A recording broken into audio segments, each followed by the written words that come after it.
اللہ اکبر۔ بسم اللہ الرحمن الرحیم۔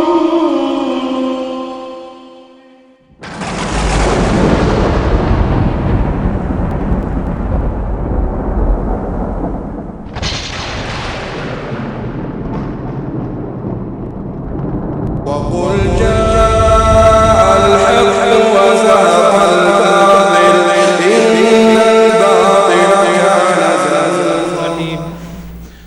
إن الحمد لله نحمده ونستعينه ونستغفره ونعوذ بالله من شرور أنفسنا ومن سيئات أعمالنا من يهده الله فلا مضل له ومن يضلل فلا هادي له وأشهد أن لا إله إلا الله وحده لا شريك له وأشهد أن محمدًا عبده ورسوله يا أيها الذين آمنوا اتقوا الله حق تقاته ولا تموتن إلا وأنتم مسلمون يا أيها الناس اتقوا ربكم الذي خلقكم من نفس واحدة وخلق منها زوجها وبث منهما رجالا كثيرا ونساء واتقوا الله الذي تساءلون به والأرحام إن الله كان عليكم رقيبا يا أيها الذين آمنوا اتقوا الله وقولوا قولا سديدا يصلح لكم أعمالكم ويغفر لكم ذنوبكم ومن يطع الله ورسوله فقد فاز فوزا عظيما أما بعد فإن خير الحديث كتاب الله وخير الهدي هدي محمد صلى الله عليه وسلم وشر الأمور محدثاتها وكل محدثة بدعة وكل بدعة ضلالة وكل ضلالة في النار. أعوذ بالله من الشيطان الرجيم. بسم الله الرحمن الرحيم. ألف لام ميم صاد كتاب أنزل إليك فلا يكن في صدرك حرج منه لتنذر به وذكرى للمؤمنين اتبعوا ما أنزل إليكم من ربكم ولا تتبعوا من دونه أولياء قليلا ما تذكرون. وعن العرباد بن سارية رضي الله تعالى عنه قال قال رسول الله صلى الله عليه وسلم من يعش منكم بعدي فسيرى اختلافا كثيرا فعليكم بسنتي وسنة الخلفاء الراشدين المهديين وعضوا عليها بالنواجذ وإياكم ومحدثات الأمور فإن كل محدثة بدعة وكل بدعة ضلالة. رواه أبو داود والترمذي. وقال عبد الله بن مسعود رضي الله تعالى عنه اتبعوا ولا تبتدعوا فقد كفيتم. رواه الدارمي وابن أبي خيثمة. محترم سامعین کرام، حاضرین گرامی، عزیز بھائیوں اور دوستو، تمام قسم کی تعریف، بڑائی و بزرگی، اطاعت اللہ وحدہ لا شریک کی ہونی چاہیے. جس اللہ وحدہ لا شریک نے ہمارے لیے ایک دین، ایک شریعت، ایک ضابطۂ حیات اور ایک دستور زندگی نازل کی، اور اس کی حفاظت کی ذمہ داری قیامت تک کے اس نے خود اٹھا لی اور فرمایا انا نحن نزلنا الذکر وانا لہ لحافظون. اتنا ہی نہیں بلکہ ہمارے نبی جناب محمد الرسول اللہ صلی اللہ علیہ وسلم پر الیوم اکملت لکم دینکم واتممت علیکم نعمتی ورضیت لکم الاسلام دینا، اس آیت کو نازل کر کے یہ اعلان کر دیا کہ ہم نے آپ کے لیے آپ کا دین مکمل کر دیا، اور یہ میرا دین ایک یہ نعمت ہے آپ کے لیے، اور اسی دین کو میں پسند کرتا ہوں. چنانچہ اللہ وحدہ لا شریک نے اس آیت کو نازل کر کے ایک ٹھپا، ایک مہر لگا دی کہ یہ دین مکمل ہے، اس دین میں کسی قسم کے حذف و اضافے کی گنجائش نہیں ہے. اللہ کی حمد و ثنا کے بعد ساقی کوثر، شافی محشر جناب محمد رسول اللہ صلی اللہ علیہ وسلم پر بے شمار درود و سلام نازل ہوں کہ جنہوں نے حجۃ الوداع میں خطاب کرتے ہوئے اپنی امت کے لوگوں سے کہا کہ تم عنقریب میرے بارے میں پوچھے جاؤ گے، سوال کیے جاؤ گے تو تم کیا کہو گے؟ صحابہ کرام نے کہا نشہد، ہم گواہی دیں گے، قد بلغت الرسالہ وادیت الامانہ ونصحت الامہ، ہم سے جب پوچھا جائے گا تو اللہ کے رسول ہم گواہی دیں گے کہ آپ نے اللہ کا پیغام ہم کو پہنچا دیا اور جو امانت آپ کو دی گئی تھی اس امانت کو پہنچانے میں کوئی کسر نہیں رکھی، وَنَصَحْتَ الْأُمَّةَ اور امت کی خیر خواہی میں بھی کوئی دقیقہ فروگزاشت نہیں کیا۔ یہ اللہ کے رسول، بلکہ اس وقت اللہ کے رسول صلی اللہ علیہ وسلم نے یہ بھی کہا اللہم اشہد، اے اللہ تو بھی گواہ ہو جا کہ میں نے یہ دین اور تیرا پیغام، تیری رسالت اور جو نبوت میرے سپرد ہوئی تھی، جو دستور، جو زندگی، جو شریعت سپرد ہوئی تھی، میں نے اسے مکمل کر دیا، تیرے بندوں تک پہنچا دیا۔ ان تمام باتوں سے جو میں نے آپ کے سامنے ابھی پیش کی، اس سے یہ معلوم ہوتا ہے کہ یہ دین مکمل ہے، اس میں کسی قسم کی حذف و اضافے کی گنجائش نہیں ہے۔ اب آئیے دیکھیے کہ یہ مہینہ جو شعبان کا مہینہ ہے، اس میں ویسے تو آپ کو معلوم ہے کہ مسلمانوں کے مختلف گروپ، مختلف جماعتیں، مختلف قسمیں ہیں، لیکن اس مہینے کے اعتبار سے بھی اگر ہم تقسیم کریں تو مختلف قسمیں بن سکتی ہیں، لیکن میں صرف 2 قسم بناتا ہوں اس میں، ایک وہ جو شب برات کا اہتمام کرتے ہیں اور ایک وہ جو نہیں کرتے ہیں، یعنی ایک اسے درست مانتے ہیں، ایک نہیں۔ تو ظاہر ہے ہم درست کہیں آپ نہ کہیں تو اس کا کوئی حل نہیں ہے سوائے اس کے کہ ہم اور آپ دونوں اللہ اور اس کے رسول جناب محمد رسول اللہ صلی اللہ علیہ وسلم کے ارشاد و فرمودات کو قول فیصل مان لیں اور جو حکم ہو ہم دونوں اس پر عمل کریں۔ اور قرآن مجید میں ہر قسم کا، ہماری شریعت، ہمارے دین میں ہر قسم کا حل موجود ہے۔ حل پہ ایک بات مجھے یاد ہے کہ ایک بار میں محمد ابن صالح العثیمین رحمۃ اللہ علیہ، جو یہاں سعودی عرب کے فقیہ سمجھے جاتے تھے اور بڑے شیوخ میں ان کا شمار ہوتا تھا، انہوں نے ان کا درس سن رہا تھا تو انہوں نے بتایا کہ ایک بار ایک عالم جو ہے ایک یورپ کی کنٹری میں گئے ہوئے تھے اور ایک بیکری پہ گئے تو ان کو کچھ خریدنا تھا، تو ایک یورپین آدمی آیا جس کو اسلام کے بارے میں کافی معلومات تھی، تو اس نے یہ پوچھا کہ اچھا آپ لوگ یہ کہتے ہیں کہ آپ کے قرآن میں، آپ کی شریعت میں ہر چیز کا حل معلوم ہے، آپ یہ بتائیے کہ اس جو چیز آپ جو بریڈ خریدنے آئے ہیں اس کا بنانے کا طریقہ آپ کے یہاں قرآن میں کہاں ہے؟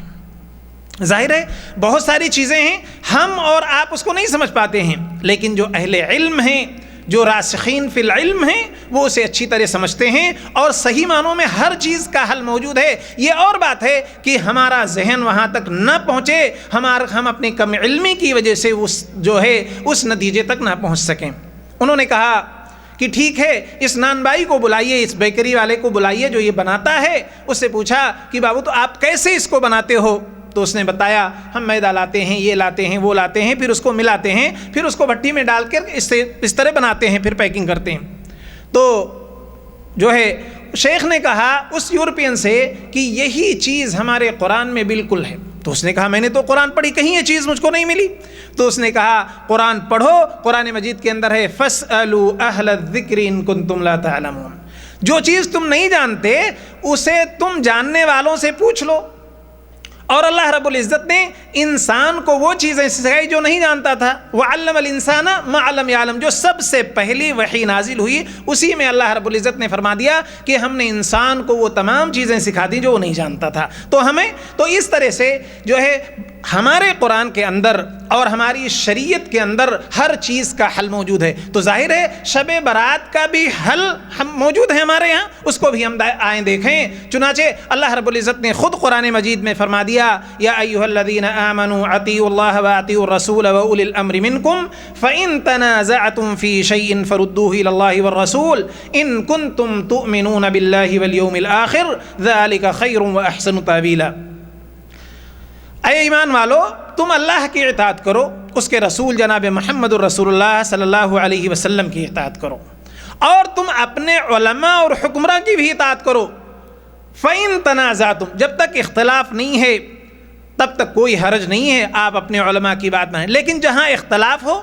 آپ کے عالم صاحب کچھ اور کہہ رہے ہوں اور کوئی دوسرے عالم صاحب کچھ اور کہہ رہے ہوں، آپ کے جو اگوا ہیں وہ کچھ اور، دوسرے لوگ کچھ اور تو جب اختلافی صورت پیدا ہو تو اللہ رب العزت نے حکم نازل کر دیا فَإِن تَنَازَعْتُمْ فِي شَيْءٍ فَرُدُّوهُ إِلَى اللَّهِ وَالرَّسُولِ، جب اختلاف ہو جائے تو ہم اپنے عالم کی، آپ اپنے عالم کی چھوڑ دیجئے، صرف وہ بات ہم مانیں کہ جو اللہ اور اس کے رسول جناب محمد الرسول اللہ صلی اللہ علیہ وسلم کی ہے، اسی میں جو ہے یہی ہمارے لیے بہتر ہے، اور اسی میں جو ہے اس کا حل ہے کہ نہ ہماری بات رہے نہ آپ کی بات رہے تو کس کی؟ اللہ کی، اور بات رہے تو کس کی؟ اس کے رسول جناب محمد الرسول اللہ صلی اللہ علیہ وسلم کی۔ اور اللہ رب العزت نے یہ بھی کہہ دیا کہ ان کنتم تؤمنون باللہ والیوم الآخر، اگر تم اللہ پر اور آخرت پر ایمان رکھتے ہو۔ گویا کہ اگر ہم اللہ اور اس کے رسول صلی اللہ علیہ وسلم کے سپرد اس معاملے کو نہیں کرتے ہیں، اللہ اور اس کے رسول جناب محمد رسول اللہ صلی اللہ علیہ وسلم کی باتوں کو نہیں مانتے ہیں، تو گویا کہ ہمارا ایمان اللہ اور اس کے رسول جناب اللہ اور آخرت پر نہیں ہے۔ اس لیے ہمیں اسی کو قول فیصل ماننا چاہیے۔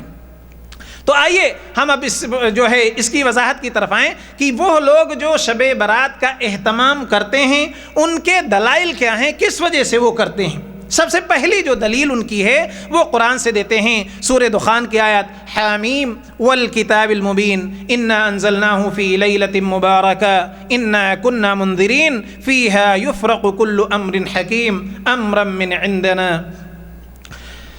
حامیم، قسم ہے کتاب مبین کی، ہم نے اس کتاب کو یعنی قرآن مجید کو ایک مبارک رات میں نازل فرمایا، اور فیہا یفرق کل امر حکیم، اور اسی رات کے اندر تمام محکم معاملات کا فیصلہ اللہ کے حکم سے، اس کی اجازت سے ہوتا ہے۔ یہ آیات ہیں جو دلیل ہیں لوگوں کی کہ اللہ کی اس سے شب برات کی فضیلت ثابت ہوتی ہے۔ کیوں؟ اس لیے کہ جو ہے کہا گیا کہ ہم نے قرآن مجید کو ایک مبارک رات میں نازل فرمایا ہے۔ تو وہ اس کی تفسیر یہ توضیح اور تشریح یہ کرتے ہیں کہ بعض بزرگوں نے کہا ہے کہ مبارک رات سے مراد شب برات ہے، بعض بزرگوں نے کہا ہے کہ مبارک رات سے مراد شب برات ہے، لیکن یہاں جتنے لوگ بیٹھے ہیں ہمارے خیال سے سبھی لوگ اس بات کو جانتے ہوں گے کہ قرآن مجید کا نزول جو ہے کس مہینے میں ہوا۔ اللہ رب العزت نے فرما دیا شہر رمضان الذی انزل فیہ القرآن، بغیر کسی غموض، بغیر کسی پیچیدگی کے اللہ وحدہ لا شریک نے فرمایا کہ قرآن مجید کا نزول رمضان المبارک میں ہوا۔ اس کی مزید وضاحت پوری ایک سورت نازل انا انزلناہ فی لیلۃ القدر وما ادراک ما لیلۃ القدر لیلۃ القدر خیر من الف شہر تنزل الملائکۃ والروح فیہا بإذن ربہم من کل امر سلام ہی حتی مطلع الفجر۔ یہاں اللہ رب العزت نے فرمایا کہ ہم نے قرآن مجید کو لیلۃ القدر میں نازل فرمایا، اور سبھی لوگ جانتے ہیں کہ لیلۃ القدر یہ کس مہینے میں ہے؟ رمضان المبارک کے مہینے میں۔ تو جہاں اتنی وضاحت کے ساتھ اللہ وحدہ لا شریک نے کہہ دیا ہو کہ ہم نے قرآن مجید کو رمضان المبارک میں نازل کیا، وہاں کوئی یہ کیسے کہہ سکتا ہے کہ قرآن مجید کا نزول شب برات میں ہوا؟ اس لیے کہ اللہ وحدہ لا شریک دو باتیں نہیں کہہ سکتا کہ ایک جگہ کہے کہ ہم نے قرآن مجید کو رمضان میں نازل کیا، اور دوسری جگہ کہے ہم نے جو ہے شب برات میں نازل کیا۔ اس لیے کہ قرآن ہی میں اللہ نے فرمایا وَلَوْ كَانَ مِنْ عِنْدِ غَيْرِ اللَّهِ لَوَجَدُوا فِيهِ اخْتِلَافًا كَثِيرًا، اگر یہ قرآن، یہ دین، یہ شریعت اللہ کے علاوہ کسی اور کی طرف سے ہوتی تو تم اس میں اختلاف پاتے، تضاد پاتے، لیکن چونکہ اللہ کی طرف سے اس لیے اس میں اختلاف نہیں ہو سکتا، تضاد نہیں ہو سکتا۔ اس لیے اللہ رب العزت نے وعدے کر دیا کہ اس جو ہے قرآن مجید کو ہم نے رمضان المبارک میں جو ہے نازل فرمایا۔ تو اس لیے ان کی یہ دلیل سراسر غلط ہے کہ اللہ وحدہ لا شریک نے اسے جو ہے شعبان المعظم میں نازل فرمایا اور شب برات میں نازل فرمایا، ان کی یہ دلیل غلط جو ہے۔ لیکن اب سوال یہ پیدا ہوتا ہے کہ انہوں نے ایسا کیا کیوں؟ اس لیے کہ اللہ رب العزت نے فرمایا هو الذی انزل علیک الکتاب منہ آیات محکمات ہن ام الکتاب واخر متشابہات فاما الذین فی قلوبہم زیغ فیتبعون ما تشابہ منہ ابتغاء الفتنہ وابتغاء تاویلہ۔ اللہ رب العزت نے قرآن مجید میں کچھ ایسی آیات نازل کی ہیں جن کا معنی واضح ہے، اور کچھ ایسی آیات ہیں کہ جن کا معنی واضح نہیں ہے، کچھ متشابہ آیات ہیں۔ تو اللہ وحدہ لا شریک نے یہ فرمایا کہ جن لوگوں کے دلوں میں کجی ہے، جو لوگ معنی کو ادھر سے ادھر پھراتے ہیں، تو وہ لوگ ان آیات کو لیتے ہیں جو متشابہ ہیں، اپنی مرضی کی بات لوگوں کو پہنچانے کے لیے یا اپنا الو سیدھا کرنے کے لیے اپنی بدعات کو اور اپنی عادات کو جو ہے ثابت کرنے کے لیے ان متشابہ آیات کا جو ہے سہارا لے کر کے اور لوگوں کو کہہ دیتے ہیں، ورنہ کبھی بھی کوئی بات ایسی نہیں درست نہیں بنتی کہ جہاں اللہ رب العزت نے وضاحت کے ساتھ جو چیز بیان کر دی ہو اس کے بارے میں بھی کہا جائے اور بزرگوں کے اقوال کا سہارا لیا جائے۔ دوسری ایک حدیث جس سے یہ لوگ دلیل کرتے ہیں وہ یہ ہے کہ حضرت علی رضی اللہ تعالیٰ عنہ کی طرف منسوب کر کے کہتے ہیں کہ قال رسول اللہ صلی اللہ علیہ وسلم اذا كانت ليلة النصف من شعبان فقوموا ليلها وصوموا نهارها لأن الله تبارك وتعالى ينزل في هذه الليلة ويقول ألا من مستغفر فأغفر له ألا من مسترزق فأرزقه ألا مبتلا فأعافيه ألا كذا وكذا حتى يطلع الفجر۔ اس جو ہے روایت کو دلیل بناتے ہیں کہ حضرت علی رضی اللہ تعالیٰ عنہ نے فرمایا کہ اللہ کے رسول صلی اللہ علیہ وسلم نے فرمایا کہ جب جو ہے شب برات کا وقت ہوتا ہے یعنی 15ویں شعبان کی جو رات ہوتی ہے تو اللہ اس میں حضرت علی سے فرمایا گیا کہ فقوموا لیلہا، تو اس کی رات کو تم قیام کرو، عبادت کرو اور اس دن کو تم روزے رکھو، اس لیے کہ اللہ تعالیٰ اس رات کو نازل ہوتا ہے اور کہتا ہے کہ کون ہے کہ جو مجھ سے استغفار کرے، توبہ کرے، میں اس کی بخشش کروں، کون ہے جو رزق طلب کرے اور میں اسے رزق دوں، کون ہے جو پریشان حال ہے، مصیبت زدہ ہے، بیمار ہے، وہ مجھ سے شفا مانگے، اپنے پریشانی کے بارے میں فریاد کرے، میں اس سے جو ہے عفو و عافیت دوں۔ اسی طرح اللہ کہتا رہتا ہے یہاں تک کہ فجر کا وقت ہو جاتا ہے۔ امام بخاری نے اس روایت کو ضعیف قرار دیا ہے، اسی طرح امام ابن الجوزی نے اس روایت کو موضوعات میں شمار کیا ہے، بلکہ اس کی سند میں ابو بکر ابن عبداللہ ابن محمد کی وجہ سے بعض لوگوں نے اس روایت کو موضوع اور من گڑھت قرار دیا ہے۔ اچھا ایک بات اور میں بتاتا ہوں کہ یہ لوگ کبھی کبھی جو ہے ضعیف کا ایک معنی یہ تو ہوتا ہے کہ کمزور، بوڑھا، اور ایک معنی ہوتا ہے کہ جو چیز صحیح نہ ہو، حدیث کی اصطلاح میں، دینی اصطلاح میں، یہاں جو حدیث کی اصطلاح میں اس کا معنی یہ کہ جو چیز کسی بھی وجہ سے درست نہ ہو، صحیح نہ ہو۔ لیکن یہ لوگ جب بیان کرتے ہیں لوگوں کو گمراہ کرنے کے لیے یا لوگوں کو پھرانے کے لیے تو کہتے ہیں کہ دیکھو ارے یہ ہے، کہتے ہیں کہ یہ حدیث ضعیف ہے، ضعیف کے معنی بوڑھا، ارے یہ وہابڑے بوڑھے ہوں، ان کا باپ بوڑھا ہو، ان کی ماں بوڑھی ہو، اللہ کے رسول کی حدیث کیوں بوڑھی ہو؟ تو جو عام آدمی ہوتے ہیں وہ تو بڑے خوش ہو جاتے ہیں کہ ہاں صحیح بات ہے، اللہ کے رسول صلی اللہ علیہ وسلم کی حدیث کیوں بوڑھی ہو؟ لیکن یہاں بوڑھا کا معنی نہیں ہے، یہاں یہ معنی ہے کہ یہ حدیث درست نہیں ہے، اللہ کے رسول صلی اللہ علیہ وسلم کی نہیں ہے جو ہے۔ دوسری ایک اچھا جبکہ یہ جو ہے ایک صحیح حدیث جو بہت ہی معروف بھی ہے، لیکن لوگ اس حدیث ضعیف حدیث کی طرف توجہ دے کر شب برات کا اہتمام کرتے ہیں، قیام کا، عبادت کا، روزے کا، اور دوسری صحیح حدیث ہے جو ہر رات جو ہے یہ موقع ہمیں نصیب ہوتا ہے اس حدیث کی بنیاد پر اس کا اہتمام نہیں کرتے۔ وہ کیا ہے؟ اللہ کے رسول صلی اللہ علیہ وسلم کی حدیث ہے کہ ان اللہ تبارک و تعالی ينزل الى السماء الدنيا كل ليلة حين يبقى ثلث الليل الاخير، کہ اللہ تعالیٰ ہر رات جو ہے آسمانی دنیا پر نازل ہوتا ہے جب ایک آخری ایک تہائی حصہ باقی رہتا ہے، اور اس وقت من یدعونی فاستجیب لہ، کون ہے جو مجھے پکارے میں اس کی پکار کو سنوں اور اس کا جواب دوں، من یسألنی فاعطیہ، اور کون ہے جو مجھ سے سوال کرے اور میں اس سے عطا کروں، اور کون ہے جو مجھ سے استغفار کرے میں اس کی بخشش کروں۔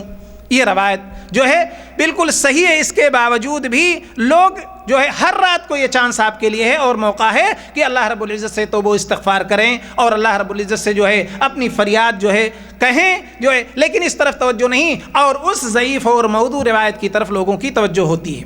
ایک اور حدیث جو نبی کریم صلی اللہ علیہ وسلم کی طرف منسوب ہے اور جس سے یہ لوگ دلیل پکڑتے ہیں، وہ کہتے ہیں کہ نبی کریم صلی اللہ علیہ وسلم نے فرمایا کہ من صلی 100 رکعت فی هذه الليلہ ارسل اللہ الیہ 100 ملک، کہ جو شخص اس رات یعنی شب برات میں جو 100 رکعت نماز پڑھے، بلکہ ایک دوسری روایت میں ہے کہ اور ہر رکعت میں قل هو اللہ 10 بار پڑھے، یعنی قل هو اللہ احد 1000 بار ہو جائے۔ اسی کو بعض لوگوں نے نماز ہزارہ کہا ہے کہ جو ہے نماز ہزارہ کہا ہے، اور کہا کہ جب کوئی 100 رکعت پڑھ لے گا تو اللہ وحدہ لا شریک 100 فرشتوں کو اس کے لیے بھیجے گا، 30 یبشرون بالجنہ، 30 اس کو جنت کی بشارت دیں گے، اور 30 جو ہے اس کو جہنم کے عذاب سے جو ہے امان عطا کریں گے، اور 30 جو ہے اس سے جو ہے دنیاوی مصائب اور پریشانیوں کو دور کریں گے، اور 10 شیطان کے جو ہے مکر و فریب اور دھوکے کو اس سے روکیں گے۔ ابن عراق اور حافظ سیوطی اور امام ابن الجوزی نے اس روایت کو بھی من گڑھت اور موضوع قرار دیا اور کہا کہ یہ اللہ کے رسول صلی اللہ علیہ وسلم کی حدیث نہیں ہے۔ ایک اور حدیث جو ہے قاعدے کی نبی کریم صلی اللہ علیہ وسلم نے فرمایا کہ من صلی فی لیلۃ النصف من شعبان 12 رکعۃ وقرأ فی کل رکعۃ قل هو اللہ احد 30 مرہ لم يمت حتى يرى مقعده من الجنہ، کہ جو شخص اس رات یعنی شب برات میں جو 12 رکعت نماز پڑھے اور ہر رکعت میں جو ہے 30 بار قل هو اللہ احد پڑھے، تو وہ اس وقت تک نہیں مرے گا جب تک کہ اپنا مقام جنت کے اندر دیکھ نہ لے کہ وہ کس مقام پہ جنت کے اندر ہے، اور وہ شفاعت بھی کرے گا فی 10 من اہل بیتہ کلہم وجبت لہم النار، اور ایسے 10 لوگوں کی اپنے فیملی اپنے گھر والوں میں سے شفاعت کرے گا جو جہنمی رہے ہوں، جو جہنمی ہو چکے ہوں گے ان کی جو ہے شفاعت کرے گا۔ اسے بھی امام ابن الجوزی نے موضوع یعنی من گڑھت حدیث کی کہا ہے، اور کہا یہ اللہ کے رسول جناب محمد رسول اللہ صلی اللہ علیہ وسلم کی حدیث نہیں ہے۔ ایک اور حدیث جو حضرت علی رضی اللہ تعالیٰ عنہ کی طرف منسوب ہے، وہ کہتے ہیں کہ رأیت النبی صلی اللہ علیہ وسلم لیلۃ النصف من شعبان صلى 14 ركعة ثم جلس وقرأ سورة الفاتحة 14 مرة وقل أعوذ برب الناس 14 مرة وآية الكرسي مرة واحدة ثم تلا لقد جاءكم رسول من أنفسكم عزيز عليه ما عنتم حريص عليكم بالمؤمنين رؤوف رحيم۔ کہتے ہیں کہ حضرت علی نے کہا کہ میں نے نبی کریم صلی اللہ علیہ وسلم کو دیکھا کہ اس رات یعنی شب برات میں انہوں نے 14 رکعت نماز پڑھی، ہر رکعت میں انہوں نے 14 رکعت نماز پڑھی، اور اس کے بعد جب بیٹھے تو انہوں نے سورہ فاتحہ کو 14 بار پڑھا، قل اعوذ برب الناس کو 14 بار پڑھا، اور آیت الکرسی کو 1 بار، پھر اس کے بعد ایک قرآن مجید کی ایک آیت تلاوت کی۔ حضرت علی رضی اللہ تعالیٰ عنہ کہتے ہیں کہ میں نے نبی کریم صلی اللہ علیہ وسلم سے ان کے اس عمل کے بارے میں پوچھا،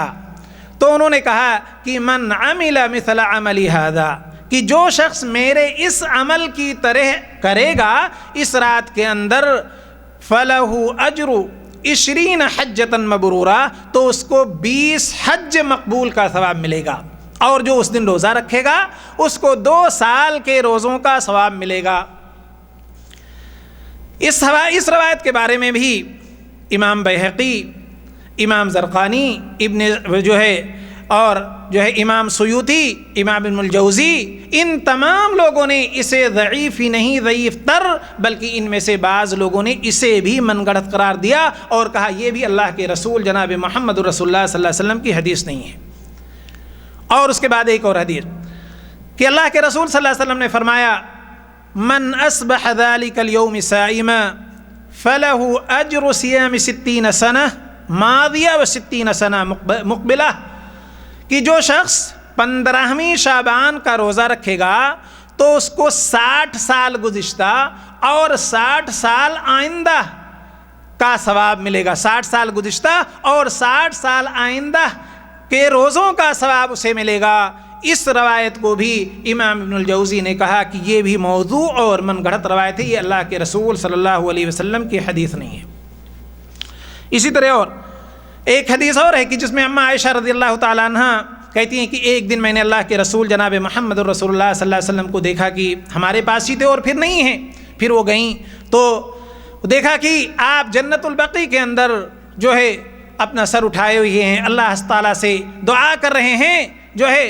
اور یہ ذرا لمبی حدیث ہے تو اس کے بعد میں مختصر کر کے کہہ رہا ہوں کہ پھر ان اللہ کے رسول صلی اللہ علیہ وسلم نے اماں عائشہ کو بتایا کہ یہ 15ویں شعبان کی رات ہے اور اللہ جو ہے یہاں اس رات کے اندر جو ہے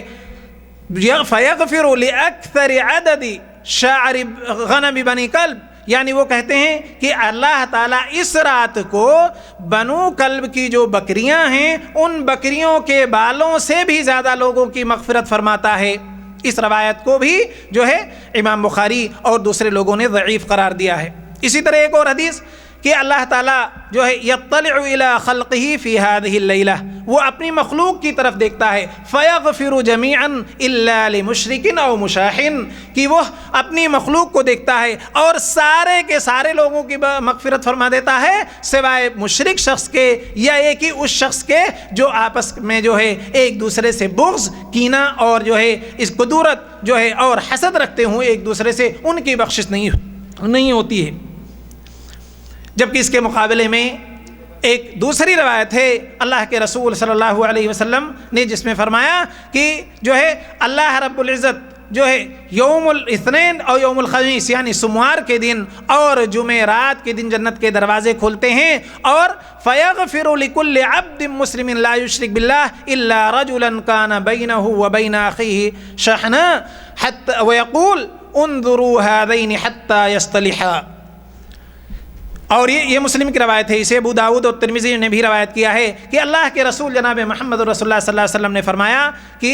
اللہ رب العزت جو ہے جنت کے دروازوں کو جمعرات اور سوموار کو کھولتا ہے اور تمام لوگوں کی مومنوں کی بخشش فرماتا ہے جو شرک نہیں کرتا اور جو اپنے کسی بھائی سے بغض و عداوت نہیں رکھتا، کچھ کینہ و کپٹ نہیں رکھتا، جو ہے اس کی بھی بخشش ہوتی ہے۔ بلکہ اس کے بارے میں اللہ تعالیٰ کہتا ہے کہ ان دونوں کو دیکھو، اگر یہ دونوں کینہ اور کپٹ کر کے ختم کر کے بغض و عداوت کو ختم کر کے مل جاتے ہیں تو ایسی صورت میں ان کی بھی بخشش ہو گئی۔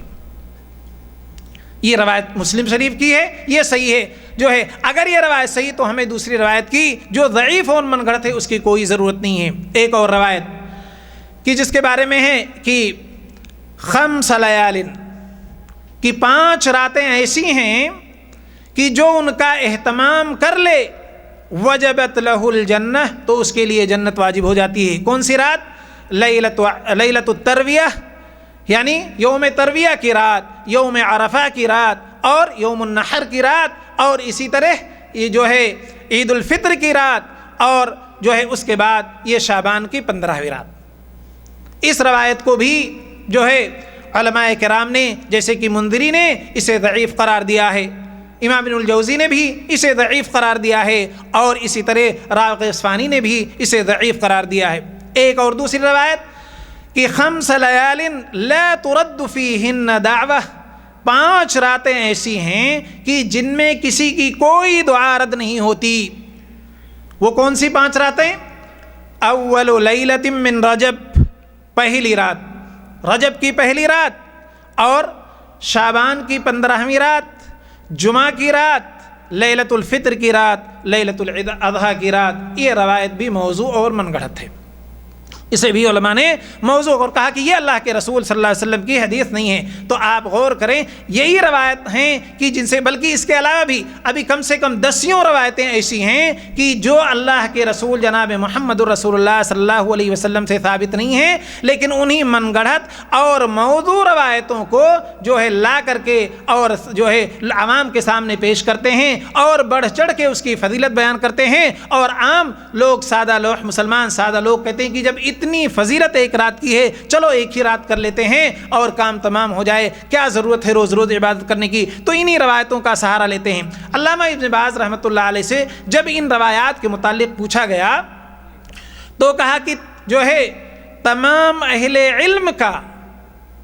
جو ہے اس بات پر اتفاق ہے کہ اس سلسلے میں جتنی جو عبادات ہیں یا جتنے اہتمامات اور تقریبات کیے جاتے ہیں یہ تمام کی تمام بدعت ہیں، اور اس پر تمام کے تمام لوگوں کو انکار کرنا چاہیے۔ اور اسی طرح فرمایا کہ اس سلسلے کی کوئی ایک حدیث بھی صحیح نہیں ہے کہ جس سے دلیل پکڑی جائے گی، بلکہ تمام کی تمام روایتیں جو شب برات کی فضیلت میں آتی ہیں ضعیف ہیں اور موضوع ہیں۔ یہ کس کا کلام ہے؟ علامہ ابن باز رحمۃ اللہ علیہ، جو یہاں کے جو ہے مفتی رہ چکے ہیں اور یہاں کے تمام جو ہے بہت مشہور عالموں میں سے ایک ہیں۔ اسی طرح اس کے علاوہ بھی میں چند علماء کرام کے تبصرے آپ کے سامنے پیش کرتا ہوں، جیسے کہ ان تمام روایتوں کو جن لوگوں نے باطل قرار دیا ہے اس کے لیے آپ دیکھیں امام ابن الجوزی کی جو ہے الموضوعات، ابن القیم نے انہیں باطل قرار دیا المنار المنیف کے اندر، ابو شامہ نے الباعث علی انکار البدع کے اندر، اور اسی طرح جو ہے حافظ عراقی نے فی تخریج الاحیاء میں، ابو بکر طرطوشی نے الحوادث والبدع میں، اور جو ہے حافظ ابن رجب نے بھی ان روایتوں کو باطل قرار دیا ہے۔ ابن ابو ملیکہ سے جب کہا گیا ایک بار کہ ایک شخص زیاد النمیری ہے جو کہتا ہے کہ ان اجر لیلۃ النصف من شعبان کاجر لیلۃ القدر، کہ زیاد نمیری کا کہنا یہ ہے کہ 15ویں شعبان کی جو رات ہے اس کی اہمیت اور اس کی قدر و منزلت ایسی ہی ہے جیسے کہ شب قدر کی ہے۔ ابن ملیکہ رحمۃ اللہ علیہ فرماتے ہیں، وہ کہتے ہیں کہ لو سمعتہ وبیدی عصا لضربتہ، اگر میں اپنے کانوں سے سنتا اس کو یہ کہتے ہوئے، اور اگر میرے ہاتھ میں ڈنڈا ہوتا تو میں اسے کو ضرور مارتا۔ یعنی اس قدر جو ہے لوگ ان بدعات کے خلاف تھے اور اس سے جو ہے دور رہنا چاہتے تھے، اور اس قدر لوگوں کو سمجھاتے اور بتاتے تھے، یعنی جو صحیح معنوں میں علماء کرام تھے اور جنہوں نے اس دین کو سمجھا تھا اور صحیح اور ضعیف کا فرق سمجھا تھا، اللہ کے رسول صلی اللہ علیہ وسلم کی احادیث کی اہمیت کو سمجھا تھا اور اس دین کی اہمیت کو سمجھا تھا، جو ہے وہ اس طرح کی باتوں کو بہت اچھی طرح جانتے تھے۔ تو ان تمام چیزوں سے یہ بات ثابت ہو گئی کہ اس قسم کی یعنی اور شب برات کے بارے میں اور اس کی تقریبات کے بارے میں، عبادات کے بارے میں یا روزوں کے بارے میں جتنی روایتیں ہیں سب کی سب ضعیف اور موضوع ہیں، اللہ کے رسول جناب محمد الرسول اللہ صلی اللہ علیہ وسلم سے ثابت نہیں ہیں، اس لیے ہمیں اس دن یا اس رات کوئی اہتمام نہیں کرنا چاہیے، جبکہ اس دن اور بہت ساری چیزیں جو ہے ساری چیزوں کا اہتمام ہوتا ہے۔ آپ اس سلسلے میں جو ہے شیخ جو ہے عبدالرؤف ندوی صاحب کی کتاب خانہ ساز شریعت کا مطالعہ کریں تو انہوں نے تو بڑی لمبی تفصیلی جائزہ لیا ہے اس کا جو ہے۔ پھر بھی میں چند چیزوں کا ذکر کرتا ہوں، جیسے کہ اس رات جو ہے قبروں کی زیارت کرنا، اللہ کے رسول صلی اللہ علیہ وسلم نے قبروں کی زیارت کا حکم دیا ہے، اور وہ اس لیے کہ فَإِنَّهَا تُذَكِّرُ الْآخِرَةَ، آپ نے وجہ بھی بتا دی کہ تاکہ آخرت یاد آئے، لیکن اس کے لیے تخصیص نہیں کی، اس لیے ہمیں کسی قسم کی تخصیص نہیں کرنی چاہیے جو ہے، اور بلکہ جو ہے اور تو یہ بھی دیکھنا ہے کہ اس رات کو عورتیں بھی جاتی ہیں قبروں کی زیارت کرنے کے لیے، یہ بھی ایک بدعت۔ اور بہت سارے لوگوں کا یہ بھی عقیدہ ہے کہ اس دن جو ہے بزرگوں کی روحیں بھی تشریف لاتی ہیں، اس لیے اس طرح کی جو ہے تقریبات یا ان کی پسند کے کھانے یا اور یہ بھی اس کے بدعت ہونے کی اور غیر شرعی ہونے کی ایک دلیل یہ بھی ہے کہ ہر علاقے کا رسم و رواج اس سلسلے میں الگ ہے، کہیں کچھ چیزیں ہیں اور کہیں کچھ چیزیں، اور اسلام میں ایسا نہیں ہے، اسلام کا جو حکم ہے وہ ساری دنیا کے مسلمانوں کے لیے ایک ہی ہے، اسلام کا جو حکم ہے وہ ساری دنیا کے مسلمانوں کے لیے ایک ہی ہے، پوری دنیا میں کہیں تبدیلی نہیں آئے گی، لیکن کوئی بھی بدعت آپ لے لیجئے، چاہے وہ محرم کی ہو، چاہے ربیع الاول کی ہو، چاہے رجب کی ہو، چاہے شعبان کی ہو، آپ دنیا میں جائیں گے تو ہر ملک ہر علاقے کی بدعت الگ الگ ہے۔ اس کے جو ہے بدعت ہونے کی ایک دلیل یہ بھی ہے، غیر شرعی ہونے کی ایک دلیل یہ بھی ہے۔ تو میں ذکر کر رہا تھا روحوں کے جو ہے کہ عقیدہ ہوتا ہے کہ جو ہے ہمارے بزرگوں کی پرکھوں کی روحیں بھی نازل ہوتی ہیں جو ہے، بلکہ روحوں کو روحوں سے ملایا بھی جاتا ہے۔ مولانا عبدالرؤف صاحب ندوی نے یہ بھی اپنی کتاب میں ذکر کیا، ایک واقعہ انہوں نے ذکر کیا کہ ایک چودھری صاحب کی وفات ہو گئی تھی شعبان سے کچھ پہلے، تو ان کا اہتمام کیا گیا کہ اسی شب برات میں ان کی روح کو ملوا دیا جائے گا اور روحوں سے، تو جن کو مولانا کو بلایا گیا فاتحہ اور ختم دلانے کے لیے کہ ان کی روح کو اور جو ہے ان کے قبیلے اور دیگر روحوں سے آئے، تو کہتے ہیں کہ وہ مولانا صاحب نے ہاتھ اٹھایا اور بڑے ہی افسوس کے ساتھ ہاتھ چھوڑ دیا، وہ کہا اوفو یہ روح تو ملنا ہی نہیں چاہ رہی ہے۔ تو گھر والے بہت پریشان ہوئے اور انہوں نے کہا کہ حضرت تو یہ الگ ہی بھٹکتی رہے گی، کسی طرح بھی ملوا دیجیے۔ انہوں نے دوبارہ ہاتھ اٹھایا، کہا ٹھیک ہے، پھر ہاتھ نیچے کر دیا اور کہا کہ یہ تو چودھری صاحب کی روح بڑی عجیب ہے، یہ کہہ رہی ہے کہ اتنے جو سامان رکھے ہوئے ہیں، ختم میں فاتحہ میں بہت سارا سامان بھی دیا جاتا ہے مولانا صاحب کو جو ہے،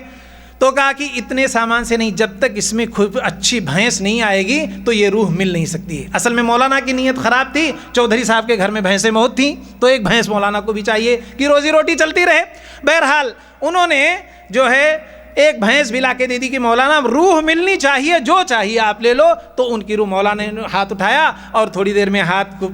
جو ہے پھیرا اور چہرے پہ اور کہہ دیا کہ جو ہے واہ مبارک ہو، روح مل گئی۔ اور ایک اور واقعہ میں نے جو ہے روحوں کو بخشنے سے متعلق تذکرۃ الرشید میں پڑھا ہے، اس میں یہ تھا کہ ایک گھر والے جو ہے کچھ چیزیں جو ہے اپنے روح کو پہنچانا چاہتے تھے، بخشوانا چاہتے تھے۔ اتفاق سے ان کے مولانا ان کے محلے کی مسجد میں نہیں تھے، کہیں گئے ہوئے تھے۔ تو لیکن انہوں نے پہلے سے ساری چیزیں تیار کرتی، پروگرام تیار تھا۔ تو ایک دوسرے باہر کے کوئی مولانا صاحب آ گئے اس مسجد میں، تو ان کو دیکھا گیا تو کہا کہ آپ ہی فاتحہ اور ختم کر دیجئے اور بخش دیجئے ہمارے جو ہے ہمارے فلاں کو، ان کی روح کو پہنچ جائے۔ انہوں نے کہا ٹھیک ہے، انہوں نے کچھ پڑھ کے اس کو بخش دیا اور وہ تو چلے گئے، اپنا جو کچھ لینا تھا لے کے چلے گئے، سب ہدیہ تحفہ لے کر چلے گئے۔ اب ابھی وہ نکل ہی رہے تھے کہ پرانے مولانا جو وہاں کے مستقل تھے وہ آگے، انہوں نے دیکھا کہ میرا حصہ تو یہ لے کے جا رہا ہے۔ 2-4 گھنٹے کے بعد ڈنڈا اٹھا کر ساری مسجد میں ڈنڈا مار رہے ہیں، کوئی نہیں ہے۔ پورے محلے کے لوگ جمع ہوتے ہیں، کہتے ہیں مولانا آخر بات کیا ہے، کیوں اتنے غصے میں ہیں؟ مولانا کسی طرح جب ٹھنڈا ہوتے ہیں تو کہتے ہیں کہ بھائی تم لوگ ہمیں مروا ڈالو گے اور اپنے اوپر بھی مصیبت لوگے۔ اجنبی آدمی سے تم نے وہ بخشوا دیا، وہ بغیر نام کے ہی بخش دیا، کچھ نہیں بتایا کہ کون سا آدمی ہے، کس محلے کا، کس گاؤں کا۔ اب وہ ساری روحیں اس بخشش کو لینے کے لیے ٹوٹ پڑیں اور یہاں تک آ گئیں۔ اب بڑی مشکل سے میں نے اپنی جان بچائی ہے۔ تو اس طرح کی چیزیں جو ہے اس طرح کے کہتے ہیں، تو اس رات میں مردوں کو لیے جو ہے بخشوایا بھی جاتا ہے، یا یہ عقیدہ بھی رکھا جاتا ہے کہ اس میں روحیں آتی ہیں، جبکہ اللہ رب العزت نے فرمایا کہ نیک لوگوں کی روحیں جو ہے علیجین میں ہوتی ہیں اور فجار فاسق لوگوں کی روحیں سجین میں ہوتی ہیں۔ کوئی روح جانے کے بعد پھر واپس نہیں آتی ہے۔ اسی طرح جو ہے ایک اور رواج کہ اس دن حلوہ خوری کا ہے کہ حلوہ کھایا جائے۔ تو آپ بتائیے، وہ کہتے ہیں کہ نبی کریم صلی اللہ علیہ وسلم کے دانت چونکہ جنگ احد میں شہید ہو گئے تھے، اس لیے آپ صلی اللہ علیہ وسلم نے حلوہ کھایا تھا۔ تو اگر آپ لوگوں نے تاریخ پڑھی ہوگی، نبی کریم صلی اللہ علیہ وسلم کی سیرت سے محبت ہوگی، آپ پڑھتے ہوں گے، تو آپ کو یہ پتہ ہوگا کہ نبی کریم صلی اللہ علیہ وسلم کے دانت جنگ احد میں شہید ہوئے تھے، اور جنگ احد یہ شوال کے مہینے میں ہے، نہ کہ شعبان کے مہینے میں۔ تو آپ کا دانت جب شوال میں ٹوٹا تو آپ شعبان میں حلوہ کیوں کھائیں گے؟ اس لیے یہ پتہ چلا کہ یہ بھی غلط ہے۔ تو بہرحال اس چیز میں جو بھی چراغاں کیے جائیں یا جتنی قسم کی عبادت کی جاتی ہے اس میں، یا روزے رکھے جاتے ہیں، ان تمام کی کوئی دلیل نہیں ہے، بلکہ اس جو ہے 15 شعبان کی 15ویں رات کی تخصیص کرنا جو ہے کسی بھی تقریب کے لیے، عبادت کے لیے، یا اس دن کو روزے کے لیے خاص کرنا، یہ درست نہیں ہے، بلکہ یہ صحیح دین اور اس اسلامی شریعت کے خلاف ہے۔ اس لیے ہم کو اس سے اجتناب کرنا چاہیے۔ اور آپ جو ہے کچھ لوگ یہ کہتے ہیں کہ آخر اس میں حرج کیا ہے؟ ایک بدعت ہے اور بدعت حسنہ کا نام دیتے ہیں، کہتے ہیں کہ میں نے کوئی غلط بات تو نہیں رائج کی، جو ہے میں نے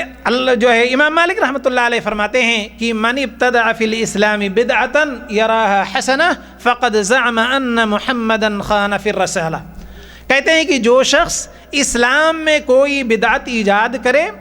اور کہے کہ یہ جو ہے بدعت حسنہ ہے، تو گویا کہ اس کا عقیدہ یہ ہے کہ نبی کریم صلی اللہ علیہ وسلم نے جو ہے رسالت کو اور اللہ کے پیغام کو پہنچانے میں خیانت کی ہے، مکمل طور پر نہیں پہنچایا ہے۔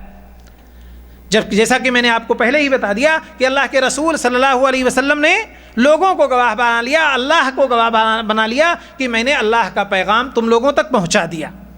اور اللہ رب العزت نے یہ آیت بھی نازل کر دی، الیوم اکملت لکم دینکم۔ تو یہی آیت امام مالک رحمۃ اللہ علیہ نے بھی پڑھا کہ الیوم اکملت لکم دینکم واتممت علیکم نعمتی ورضیت لکم الاسلام دینا، کہ اللہ نے یہ دین مکمل کر دیا، اب کسی کو اس میں کسی قسم کے حذف و اضافے کی گنجائش نہیں ہے۔ اور آپ بتائیے، جو لوگ کہتے ہیں کہ بدعت حسنہ ایک عبادت ہم نے اگر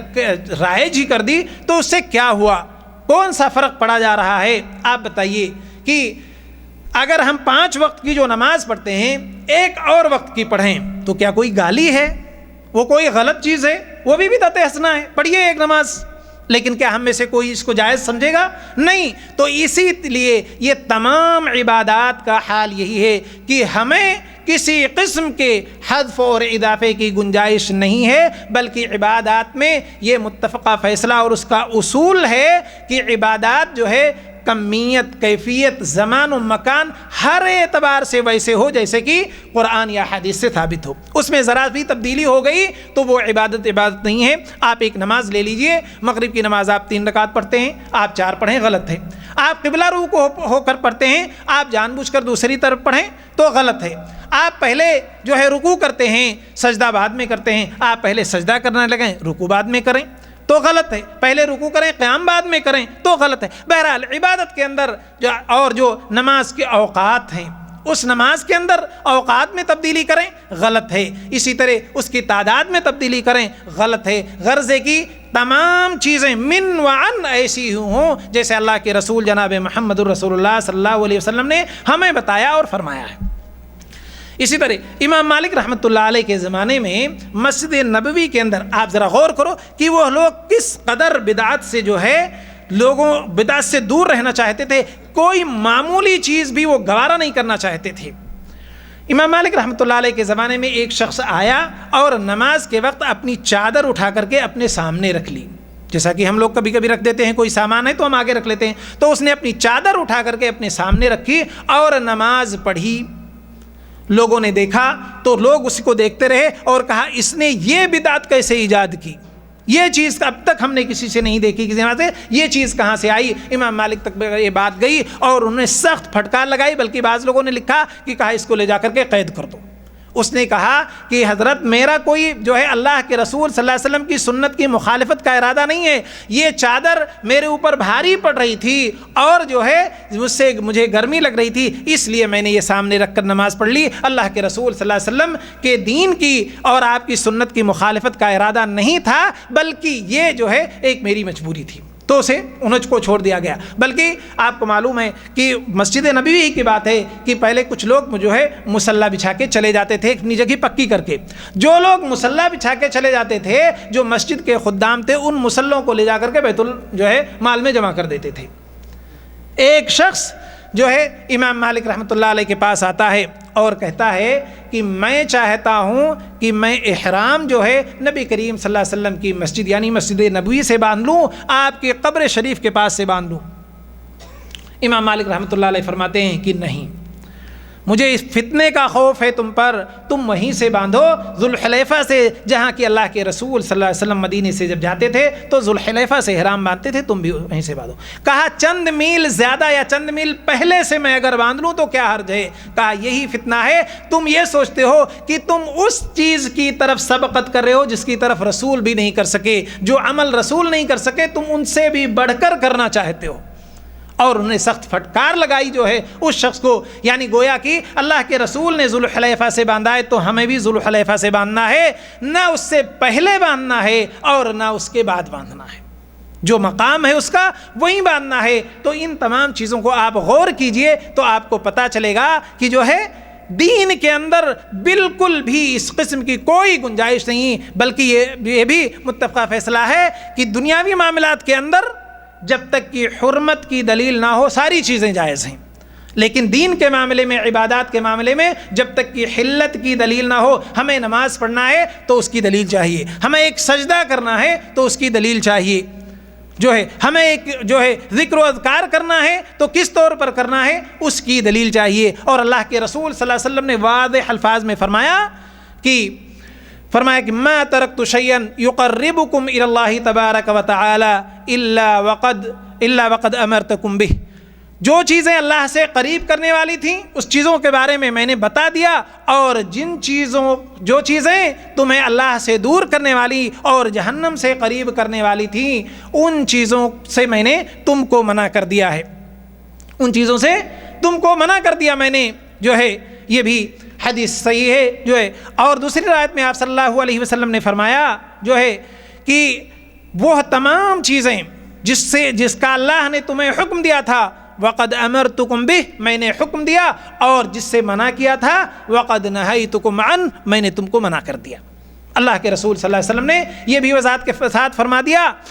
اور جو ہے آپ غور کرو کہ جو میں نے شروع میں آیات آپ کے سامنے پڑھی تھیں کہ اس میں کیا فرمایا گیا؟ اتبعوا ما انزل الیکم من ربکم ولا تتبعوا من دونه اولیاء قلیلا ما تذکرون، کہ تم ان چیزوں کی جو ہے اتباع اور پیروی کرو جو اللہ نے تمہاری طرف نازل کی ہے، جو اللہ نے اپنے رسول جناب محمد رسول اللہ صلی اللہ علیہ وسلم کے ذریعے پہنچایا ہے، اس کے علاوہ کسی بھی جو ہے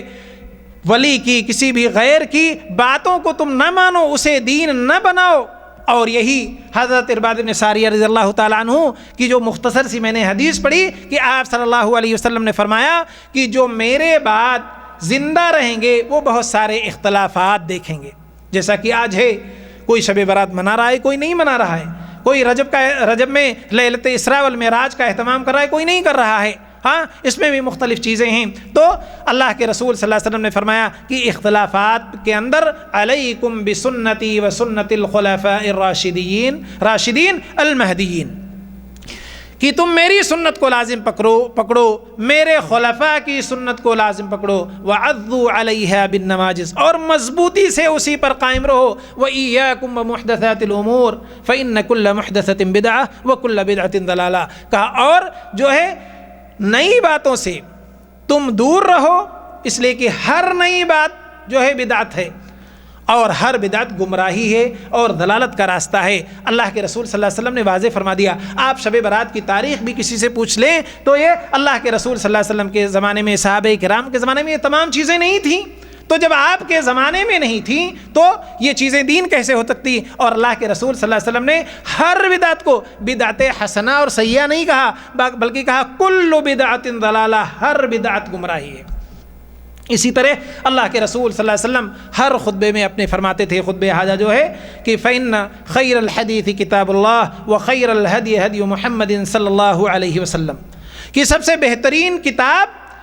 اللہ کی کتاب ہے، اس کے بعد نبی کریم صلی اللہ علیہ وسلم کی حدیث اور آپ کی سنت ہیں، اور وَشَرَّ الْأُمُورِ مُحْدَثَاتُهَا وَكُلَّ مُحْدَثَةٍ بِدْعَةٍ، اور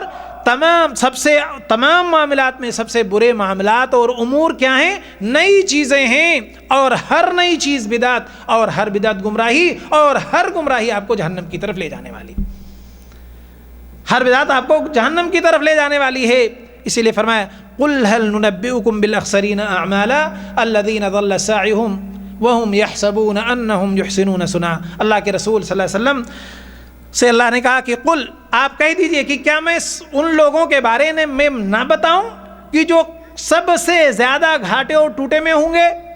الذین ضل سعیہم فی الحیات الدنیا، جو اس دنیا کے اندر بہت سارا کام کریں گے، بہت ساری عبادات کریں گے، لیکن اور وہ سمجھ رہے ہوں گے کہ ہم بہت اچھا کر رہے ہیں، وہ سمجھ رہے ہوں گے کہ ہم بہت اچھا کر رہے ہیں، لیکن یہ لوگ وہاں خائب اور خاسر ہوں گے۔ یہی لوگ سب سے زیادہ خسارہ پانے، کون لوگ؟ کہ جو بغیر دلیل کے، بغیر شریعت کے شریعت بناتے ہوں گے، اور اللہ اور اس کے رسول جناب محمد رسول اللہ صلی اللہ علیہ وسلم کی دین سے ہٹ کر عمل کر رہے ہوں گے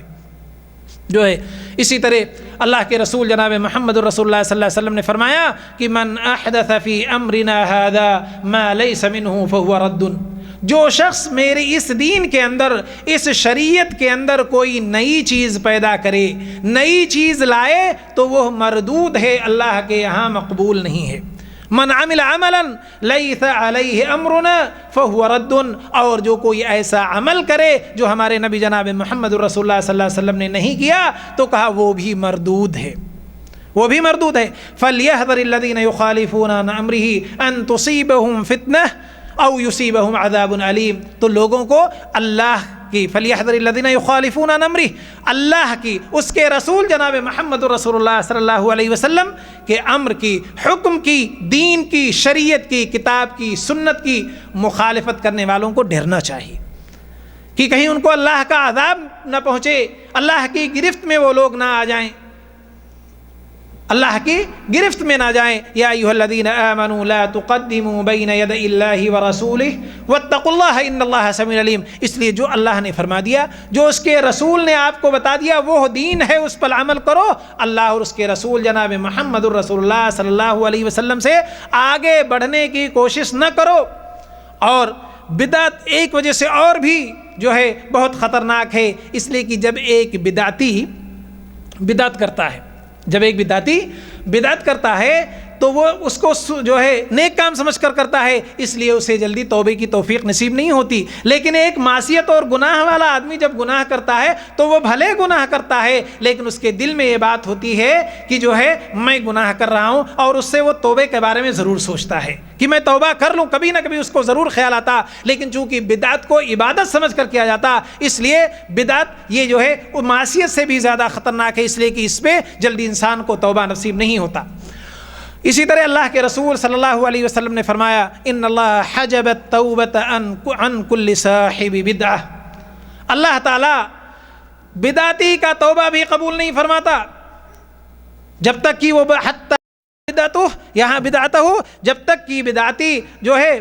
بدعت کو چھوڑ نہیں دیتا اس وقت تک اللہ وحدہ لا شریک اس کے توبے کو بھی قبول نہیں فرماتے.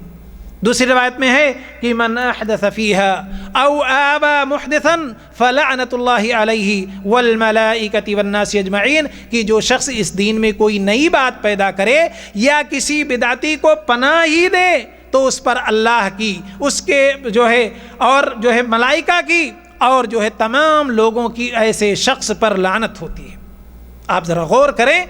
جو ہے. اس لیے ہمیں اور آپ کو جتنے اختلافات ہیں، میں نے پہلے بھی کہا اور ابھی بھی کہہ رہا ہوں کہ جو ہے فلا وربک لا یؤمنون حتی یحکموک فیما شجر بینہم ثم لا یجدوا فی انفسہم حرجا مما قضیت ویسلموا تسلیما، کہ ہمیں جو ہے اللہ کے رسول صلی اللہ علیہ وسلم کو، اللہ کی کتاب کو فیصل مان لیں اور بلا چوں چرا بغیر دل میں کسی تنگی کے اللہ اس کے رسول کے فیصلوں کو مان لیں اور اپنے اپنے علماء، اپنے اپنے جو ہے رہبروں کی باتوں کو چھوڑ دیں. تبھی ہمارے اندر اتفاق ہو سکتا اور تبھی ہم بدعت سے نجات پا سکتے ہیں.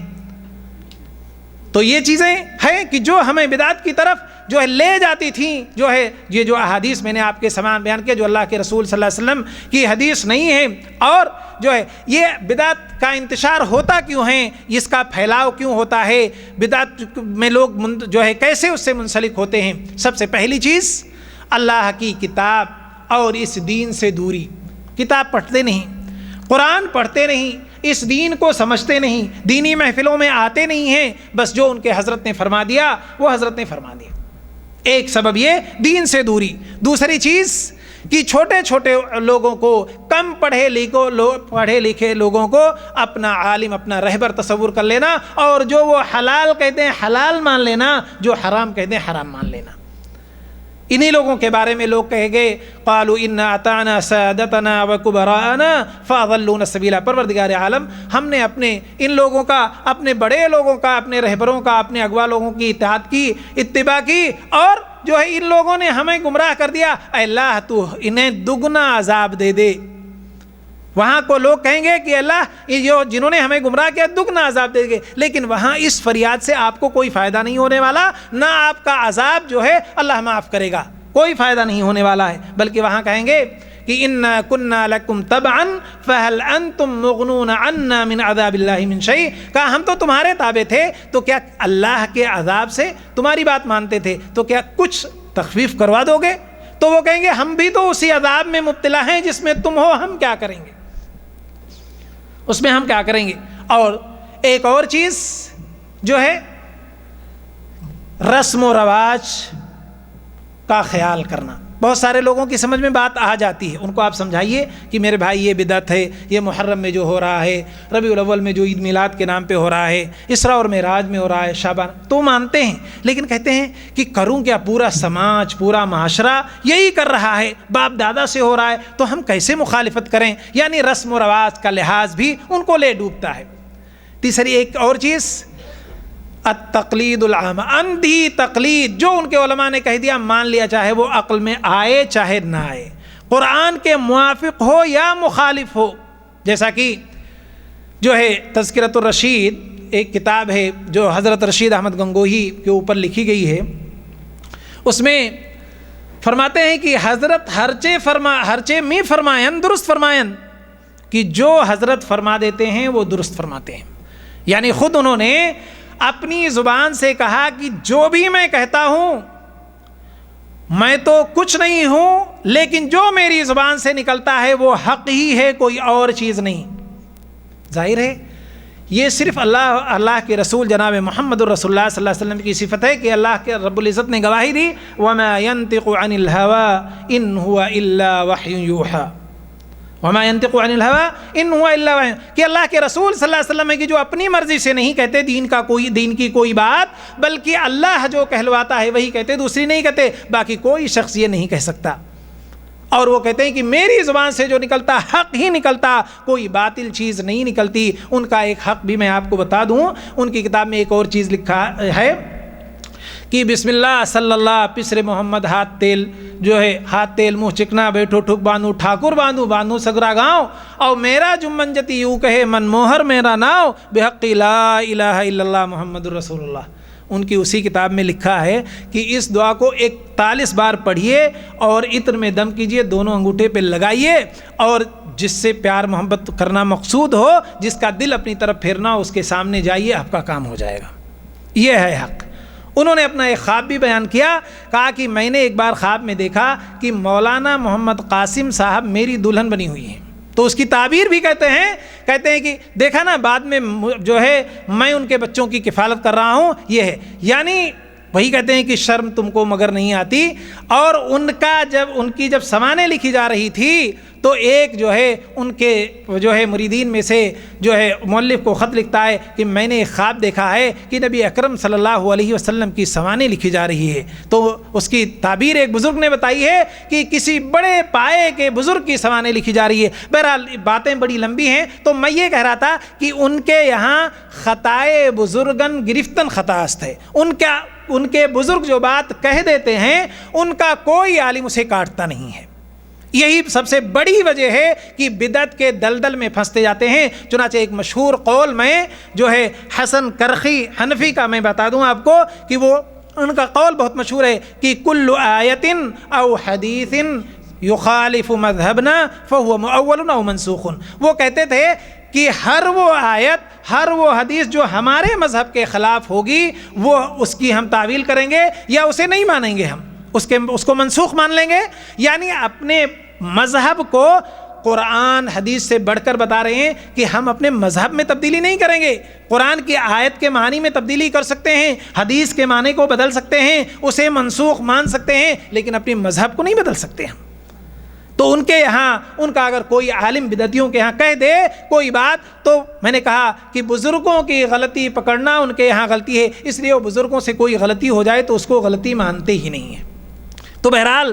یہ چند باتیں آپ کے سامنے میں نے پیش کی اور امید ہے کہ شاید آپ کی سمجھ میں بات آئی ہوگی. اب آخری ایک چیز جو ہے چند منٹ میں اپنی بات ختم کروں گا، وہ یہ ہے کہ اللہ کے رسول صلی اللہ علیہ وسلم کا کیا شیوا تھا، آپ کی عادات مبارکہ کیا تھی، آپ کا عمل کیا تھا اس ماہ مبارک کے اندر.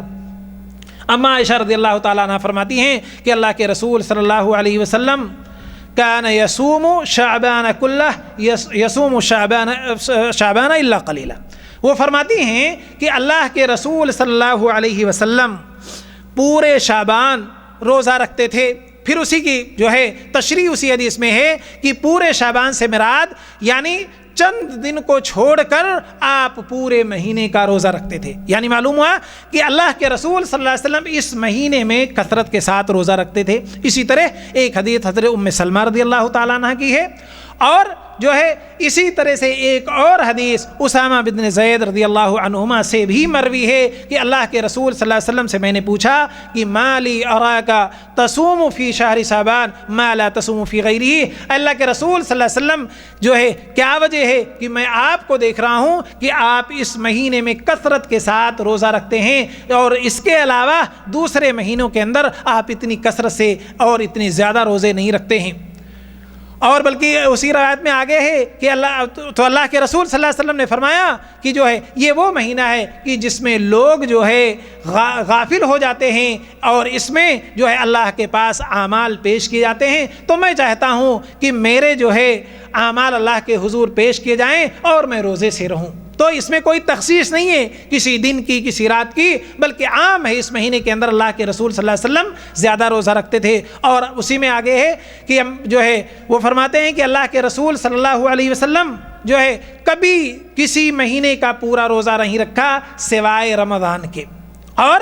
سب سے زیادہ جس مہینے میں روزہ رکھتے تھے وہ شعبان کا مہینہ ہے. لیکن ایک اور حدیث ہے جس کی وضاحت ہوئی. اللہ کے رسول صلی اللہ علیہ وسلم نے ایک حدیث میں فرمایا کہ اذا انتصف شعبان فلا تصوموا، جب شعبان آدھا ہو جائے یعنی 15ویں شعبان کے بعد تم روزہ نہ رکھو. جبکہ ابھی جو میں نے احادیث بیان کی اس سے پتہ چلتا ہے کہ اللہ کے رسول صلی اللہ علیہ وسلم پورے مہینے میں روزہ رکھتے تھے، ہاں چند دنوں کو چھوڑ کر. اور ایک روایت اور ہے، اللہ کے رسول صلی اللہ علیہ وسلم فرماتے ہیں کہ لا تقدموا بصوم یوم، لا تقدموا رمضان بصوم یوم او یومین، رمضان سے پہلے ایک دن یا 2 دن پہلے تم روزے نہ رکھو. الا رجل کان یصومه فلیصمه، ہاں مگر اگر کوئی شخص روزہ رکھتا ہے پہلے سے تو وہ روزہ رکھ لے. مطلب یہ ہے کہ اگر 1 دن 2 دن پہلے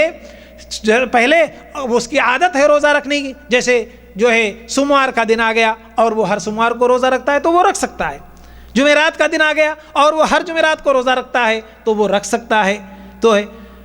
تو ایسے شخص لیکن جو ہے صرف یہ سوچ کر شک کا کہ کہیں چاند نہ نکل آیا ہو تو وہ جو ہے روزہ ایسا نہ رکھے. تو اس روایت سے بھی یہ ثابت ہوتا ہے کہ اللہ کے رسول صلی اللہ علیہ وسلم نے رمضان سے 1 دن یا 2 دن پہلے منع فرمایا، باقی نصف شعبان کے بعد بھی روزہ رکھا جا سکتا ہے. محدثین نے ان دونوں روایتوں میں کہ 15 شعبان کے بعد روزہ نہ رکھو، ہاں، اور ان روایتوں میں جس سے یہ ثابت ہوتا ہے کہ اللہ کے رسول صلی اللہ علیہ وسلم رکھتے تھے، یہ تطبیق دی ہے کہ جو شخص نصف شعبان یعنی 15 شعبان سے پہلے بھی اس چیز کا اہتمام کرتا ہو اور روزے رکھا ہو وہ بعد میں بھی رکھے، اور جو شخص نہ رکھا ہو وہ بعد میں بھی نہ رکھے. اور جو 1 دن 2 دن پہلے کی بات ہے اس سلسلے میں اللہ کے رسول صلی اللہ علیہ وسلم کی حدیث یہ ہے کہ جو ہے تم چاند دیکھ کر روزہ رکھو. صوموا لرؤیتہ،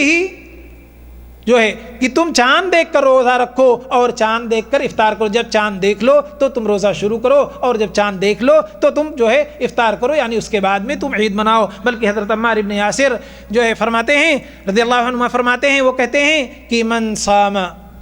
یوم الذی یشک فیہ، کہ جو شک کے دن روزہ رکھا فقد ابا القاسم، اس نے نبی کریم صلی اللہ علیہ وسلم کی جو ہے نافرمانی کی. تو اس سے یہ معلوم ہوا کہ اس مہینے کے اندر اللہ کے رسول صلی اللہ علیہ وسلم اس کا اہتمام کرتے تھے کہ آپ کثرت سے روزہ رکھتے تھے. تو اس طرح ہمیں اور آپ کو بھی اس مہینے میں اس سنت کا اہتمام کرنا چاہیے. یہ روزے واجب نہیں ہیں لیکن اللہ کے رسول صلی اللہ علیہ وسلم کی سنت ہے، ہم میں سے اگر کوئی رکھنا چاہے تو وہ رکھ سکتا ہے. یہ تھی چند باتیں جو میں نے آپ کے سامنے پیش کی. اللہ رب العزت سے دعا ہے کہ پروردگار عالم ہم سب کو نیک عمل کی توفیق عطا فرما، اور ہمارے معاشرے میں سماج میں جتنی بھی بدعتیں ہیں اللہ تو ان بدعتوں کو ہمارے سماج اور معاشرے سے دور کر دے، اور جو ہے ہمارے سماج اور معاشرے سے شرک و بدعات کو دور کر دے، اور بدعات و خرافات سے ہمارے سماج اور معاشرے کو پاک کر دے. اللہ تو ہمیں نیک عمل کی توفیق عطا فرما. اللہ تو ہمیں قرآن و حدیث پر عمل کرنے کی توفیق عطا فرما. اللہ تو ہمیں قرآن کی تلاوت کرنے کی اور اس کے معانی و فہیم کو سمجھنے کی، پڑھنے کی، نبی کریم صلی اللہ علیہ وسلم کی سنت پر عمل کرنے کی توفیق عطا فرما. وآخر دعوانا الحمد للہ رب العالمین. سبحان ربک رب العزة عما یصفون وسلام علی المرسلین والحمد للہ رب العالمین.